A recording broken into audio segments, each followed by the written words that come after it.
ان الحمد للہ نحمده ونستعینه ونستغفره ونعوذ باللہ من شرور انفسنا ومن سیئات اعمالنا من يهده الله فلا مضل له ومن يضلله فلا هادي له واشهد ان لا اله الا الله وحده لا شريك له واشهد ان محمدا عبده ورسوله اما بعد فان خير الحديث كتاب الله وخير الهدي هدي محمد صلى الله عليه وسلم وشر الأمور محدثاتها وكل محدثة بدعة وكل بدعة ضلالة وكل ضلالة في النار. أعوذ بالله السميع العليم من الشيطان الرجيم من همزه ونفخه ونفثه. بسم الله الرحمن الرحيم.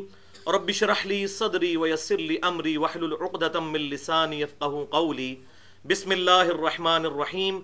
ان اللہ وملائکتہ یصلون علی النبی یا ایھا الذین آمنوا صلوا علیہ وسلموا تسلیما. اللہم صل علی محمد وعلی آل محمد کما صلیت علی ابراہیم وعلی آل ابراہیم انک حمید مجید. اللہم بارک علی محمد وعلی آل محمد کما بارکت علی ابراہیم وعلی آل ابراہیم انک حمید مجید. بھائیو، الحمدللہ آج 16 اور 17 ربیع الاول 1435 ہجری کی درمیانی رات 18 جنوری 2014 اور ہفتے کا دن ہے. ہماری آج کی یہ ایکسکلوسیو نشست امام کائنات سید الاولین والآخرین شفیع المذنبین رحمت للعالمین سیدنا و مولانا امام اعظم محمد الرسول اللہ صلی اللہ علیہ وآلہ وسلم کی ولادت مبارکہ کے بابرکت مہینے ربیع الاول کے کانٹیکسٹ میں منعقد ہو رہی ہے. اور آج کی گفتگو کا عنوان مسلمانوں کا ایک اہم ترین عقیدہ ہے. پوری دنیا کے مسلمان اہل سنت کہلانے والے تینوں گروہ بریلوی، دیوبندی اور سلفی یعنی اہل حدیث، اور اس کے علاوہ بھی جتنے اہل سنت کے آف شوٹس ہیں حنفی، شافعی، مالکی، حنبلی اور اہل تشیع بھی، اہل سنت اور اہل تشیع دونوں اس عقیدے پر متفق ہیں. اور وہ عقیدہ ہے امام کائنات صلی اللہ علیہ وسلم کی وفات کے بعد آپ صلی اللہ علیہ وسلم کی قبر مبارک میں برزخی حیات، جو اپنے موڈ کے اعتبار سے تو برزخی ہے لیکن وہ جسمانی بھی ہے اور روحانی بھی ہے. اس پر الحمدللہ امت کا اجماع ہے. اور آپ صلی اللہ علیہ وسلم کی قبر مبارک جنت کے ٹکڑوں میں سے ایک ٹکڑے پر ہے. چنانچہ صحیح بخاری اور صحیح مسلم کی متفق علیہ حدیث ہے. صحیح بخاری میں انٹرنیشنل نمبر کے مطابق 1196 اور صحیح مسلم میں 3370 کہ آپ صلی اللہ علیہ وسلم نے ارشاد فرمایا کہ میرے گھر سے لے کر میرے ممبر تک جنت کے ٹکڑوں میں سے ایک ٹکڑا ہے جسے ہم ریاض الجنہ کہتے ہیں. اور اس حدیث پر امام بخاری رحمہ اللہ نے باب باندھا ہے قبر رسول سے لے کر ممبر رسول تک کے حصے کی فضیلت. قبر رسول سے لے کر ممبر رسول صلی اللہ علیہ وآلہ وسلم تک کے حصے کی فضیلت. اور صحیح مسلم میں بھی یہی باب ہے، کیونکہ اب پریکٹیکلی اس حجرہ عائشہ رضی اللہ تعالی عنہا میں ہمارے محبوب صلی اللہ علیہ وسلم کی قبر مبارک ہے، لہٰذا وہ گھر جو ہے وہ اسی میں آپ صلی اللہ علیہ وسلم کی قبر مبارک بنی. کیونکہ جامعہ ترمذی میں صحیح سند کے ساتھ یہ حدیث موجود ہے کہ نبی کو وہیں پر دفن کیا جاتا ہے جہاں پر اس کی وفات ہوتی ہے. اور اس عقیدے کو بھائیو ہم عرف عام میں عقیدہ حیات النبی صلی اللہ علیہ وسلم کہتے ہیں. اور یہ کوئی جدید عقیدہ نہیں ہے، یہ عقیدہ شروع سے مسلمانوں کے ہاں چلتا آ رہا ہے. آج سے تقریباً 1000 سال پہلے اہل سنت کے بہت بڑے امام اور احادیث کی کئی کتابوں کے مؤلف سیدنا امام ابو بکر حافظ احمد بن حسین بن علی البیہقی، جن کو مشہور امام البیہقی کہا جاتا ہے، المتوفى 458 ہجری، انہوں نے 21 احادیث پر مشتمل ایک مکمل کتاب لکھی جس کا نام ہی ہے حیات الانبیاء فی قبورہم،